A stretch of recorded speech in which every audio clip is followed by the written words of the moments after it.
What if someone showed up to your wedding in a full bridal gown and a tiara, and it wasn't the bride? Today's story comes from our Entitled People, and it's one of the highest voted of all time. Here's what happened. Our narrator, let's call her by her own description, a 33-year-old woman who works as a case manager for at-risk youth and does not, under any circumstances, suffer nonsense quietly, met her husband Ian when she was 33 and he was 36. By her own account, Ian was everything she knew she wanted in a partner. Smart, warm, steady, and they did things properly from the very beginning. They set a boundary early on, no meeting each other's families until 6 months into the relationship. The idea was simple and actually pretty wise. Give the relationship room to breathe. Let it develop on its own terms before introducing all the beautiful chaos that comes with extended family. Get to know each other first, then let the world in. When that 6-month mark rolled around, our narrator had a family reunion coming up, and they decided to dive in head first together. She paints a vivid picture of her own family, large, tight-knit, and loud in the best possible way. She's the second oldest of 7 kids. Every one of her siblings has their own children, and then on top of that you've got aunts, uncles, cousins, the whole sprawling, wonderful mess of it. It could have been overwhelming for someone on the outside looking in. But Ian, to his enormous credit, was excited. He jumped right in, and every single person welcomed him with open arms. The first introduction went off without a hitch, page written in the history books. Now it was time to turn the page. Meeting Ian's family was a different kind of preparation entirely. Our narrator had heard everything in advance, and she had done what any sensible person does. She had filed the information away, tried to calibrate her expectations, and told herself she was ready. She knew about Emily, Ian's 25-year-old sister, who was described as sweet and quiet, very much like their father Tom, 57, who carried a kind of gentle, resigned energy that would come to make a lot more sense as the story unfolded.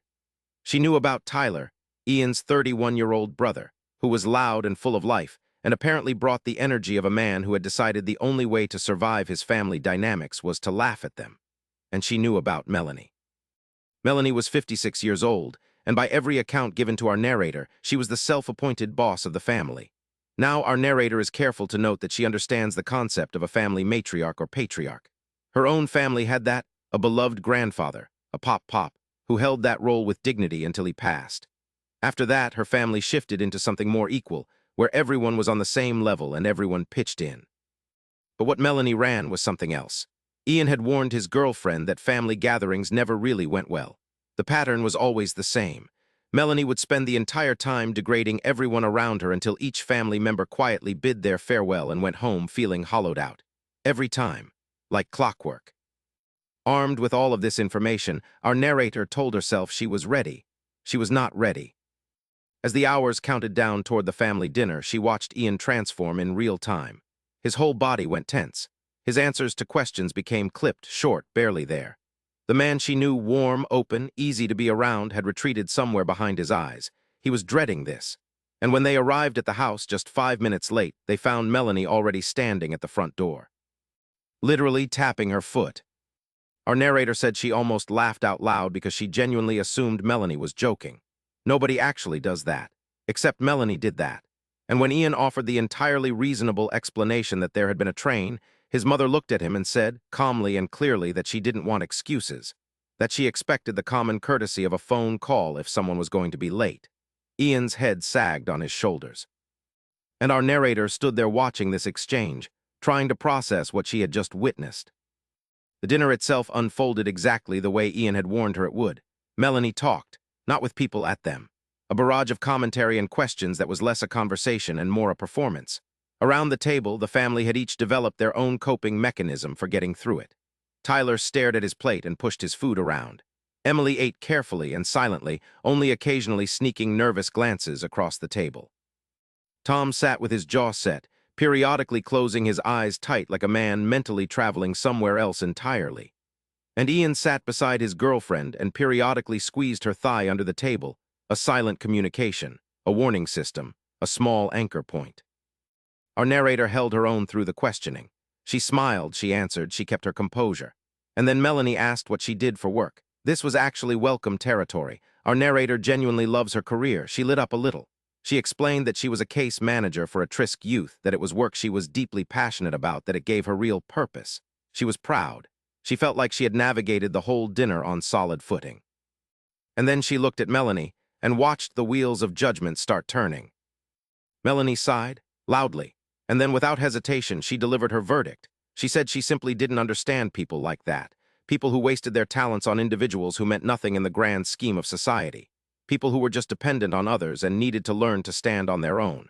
By the time Melanie finished, our narrator was seeing red, pure, clarifying, incandescent red. Now here's where things get good. She describes what happened next in a way that is genuinely beautiful.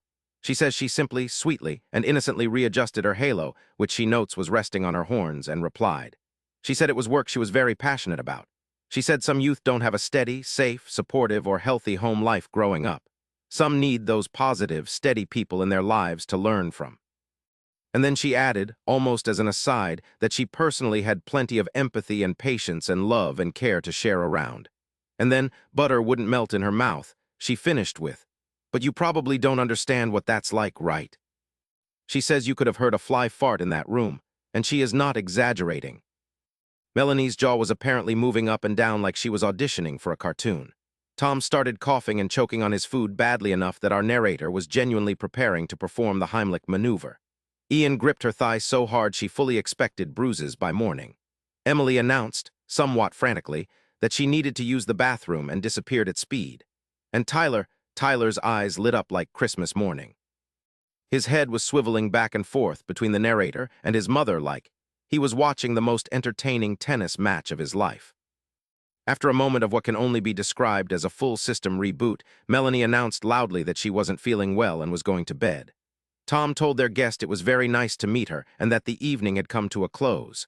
Goodbyes were said, and when Tyler came in for his farewell hug, he leaned in quietly and said, "That was epic. I like you already." Time moved on. Months turned to years. Ian and his girlfriend fell deeper into their life together. They spent most of their time with her family, which had welcomed Ian so completely that it genuinely felt like home.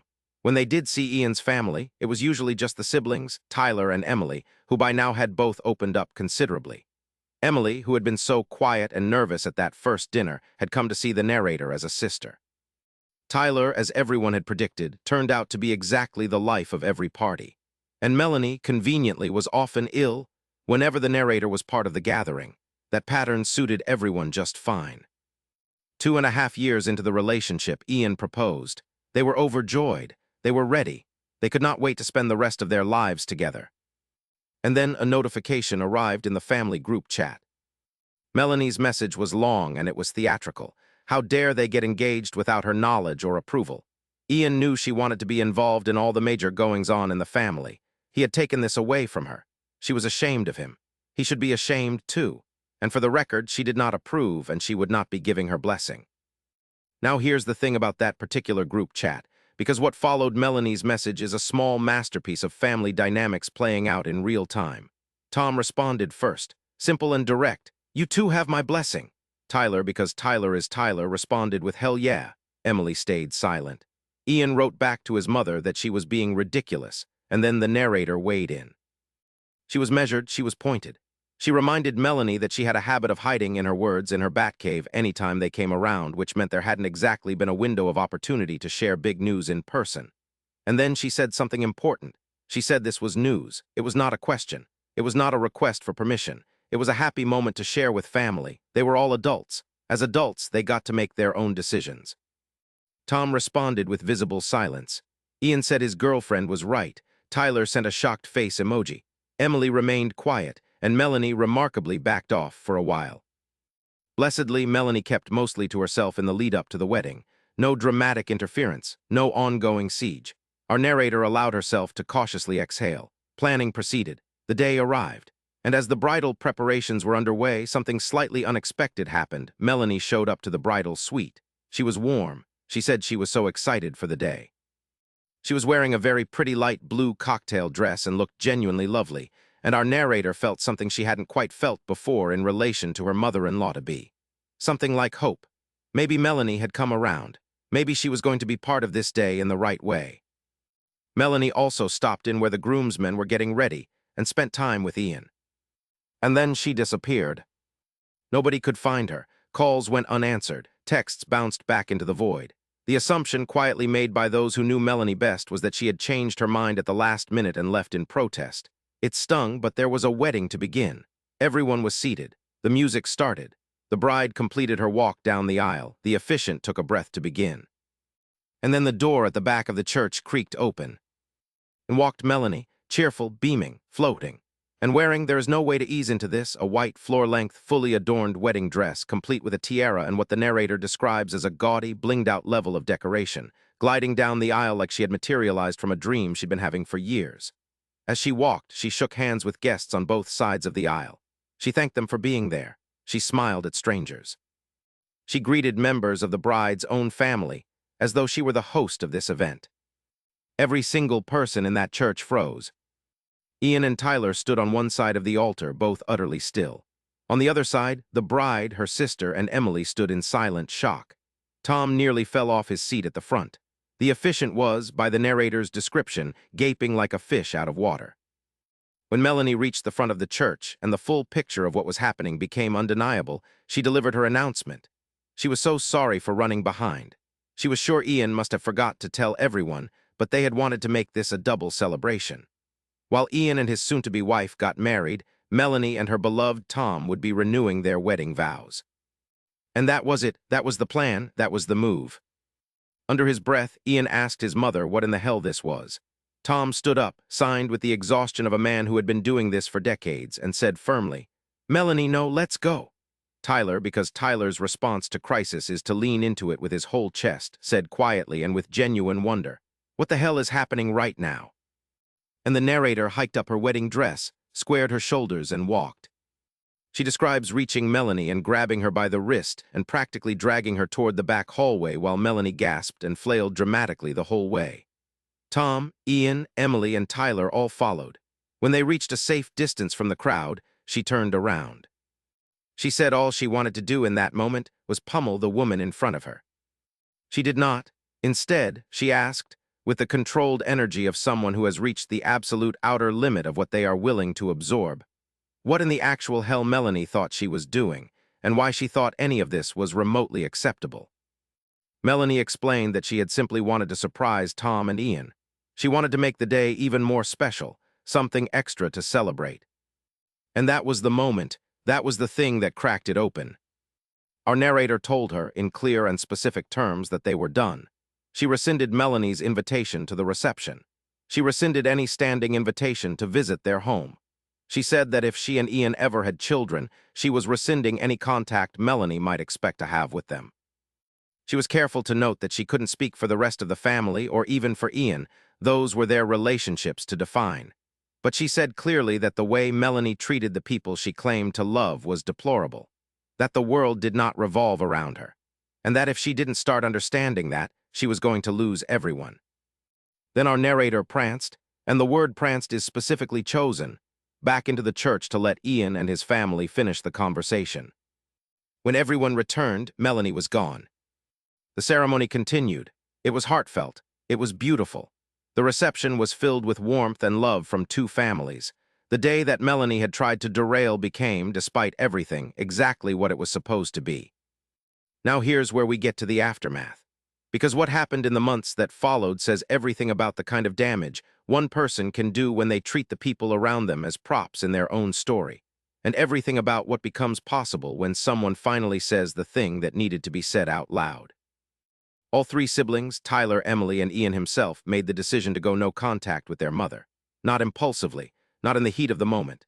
They each arrived at it separately and in their own time, despite the ongoing wave of hateful texts and phone calls that Melanie sent in their direction as she processed what was happening. Tom and Melanie entered divorce proceedings, and by the narrator's account, something visible shifted in Tom. He became lighter, more airy. There was a version of Tom that had apparently been buried under decades of proximity to that particular dynamic, and it started quietly emerging once the weight was lifted. And from her brothers and sister-in-law, the narrator received something she hadn't quite expected. Thank yous, genuine, heartfelt gratitude, not just for standing up for herself at the wedding, but for giving them permission, by example, to stand up for themselves. For showing them what it looked like when someone refused to absorb mistreatment as though it were just the weather. For demonstrating that you could love someone and still refuse to let them harm you. There are people in every family who hold the whole system in place through sheer force of fear and compliance. And sometimes all it takes is one person, One person who walks in from the outside and doesn't have 30 years of conditioning telling them to keep their head down, to say what everyone else already knows, but has never quite been able to say out loud. Sometimes the most disruptive thing you can do is simply refuse to play along. Our narrator ended her post the way she began it, with directness. She asked, "Was I wrong?" And based on everything she described, the answer that came back from the internet was loud, clear, and overwhelmingly in her corner. She wasn't wrong about the dinner. She wasn't wrong about the group chat. She wasn't wrong about the hallway at the back of the church with the woman in the tiara and the wedding dress who had tried to make her own son's wedding day about herself. And she wasn't wrong when she looked a woman who had spent years making everyone around her smaller and said simply, "Not today, not at my wedding, not anymore." Some people spend their whole lives waiting for someone else to say that first. And sometimes, when it finally happens, it turns out the whole family was waiting too. What would you have done in Op's position? Drop a comment below and let us know. And if you enjoyed this story, hit that subscribe button for more from the Reddit Vault. Thanks for listening.